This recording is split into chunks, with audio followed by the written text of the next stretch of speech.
ईमानदार किसान लालची बेटा की कहानी। एक गांव में एक किसान था। एक गरीब किसान। वह बहुत ही परिश्रम था, पर इतना मेहनत करने के बावजूद भी उसके खेत में कोई फसल मौजूद नहीं थी। एक दिन पेड़ के नीचे आराम करते समय उसने एक सांप घर देखकर सोचा, शायद ये नाग ही खेत का रक्षक है। अगर मैं इसकी सेवा करूंगा तो मेरी खेत भी उपजाऊ हो जाएगी। अगले दिन किसान एक दूध की कटोरी ले आया और कहा, ओ नाग देवता, कृपया मुझे समृद्धि और सफलता का आशीर्वाद। सांप ने सारा दूध पिया और एक सोने का सिक्का उसके लिए छोड़ा। सोने का सिक्का, तो ये सच है, ये नाग देवा मेरे लिए शुभ है। धन्यवाद ओ नाग देवता। इसी प्रकार कई दिनों तक चलता रहा। एक दिन किसान को काम के लिए शहर जाना पड़ा। उसने अपने बेटे को बोला, बेटा, हर रोज नाग देवता को दूध देना नहीं भूलना।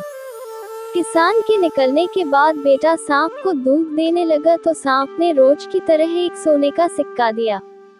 बेटा सोचा, हर रोज एक सोने का सिक्का कम है, मुझे सारे एक साथ ही चाहिए। कल मैं सांप को मार के सारे सिक्के निकाल लूंगा। अगले दिन दूध पीते समय किसान के बेटे ने सांप को लकड़ी से मारने की कोशिश की। सांप तो बच निकला, परंतु उसने सांप को डस लिया। जब किसान वापस आया तो उसे इस घटना का पता चला और वह दुखी हो गया। किसान के बेटे को उसकी लालच की सजा मिल गई। एक समय की बात है, एक छोटे से गांव में एक ईमानदार किसान रहता था।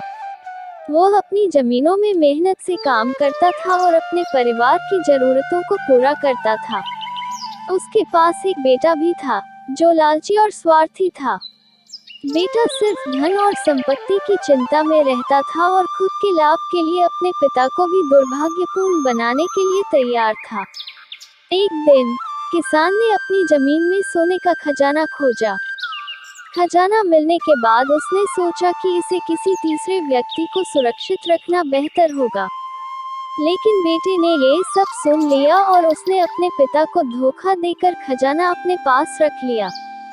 बेटे को खजाना अपने पास रखने का ज्ञान मिलने के बाद वह धनी बनने की चाह में अपने बाप को पागल बनाने का योजना बनाने लगा। वह धन के बल पर गर्व करने लगा और दूसरों को छोटा दिखाने के लिए बहुत कुछ किया। कुछ समय बाद खजाना चोरों द्वारा चुराया गया और लालची बेटा बहुत निराश हुआ। उसने अपनी गलतियों का एहसास किया और अपने पिता से माफी मांगी। उसने समझा कि धन के लालच में हमेशा हार होती है और ईमानदारी और सच्चाई हमेशा जीतती है। इस कहानी से हमें ये सिखाती है कि लालच से दूर रहना और ईमानदारी का पालन करना हमेशा सही होता है।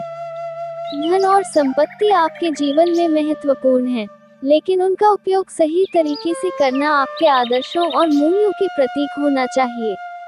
ईमानदारी और नेकी सदैव आपकी सच्ची संपत्ति होती है।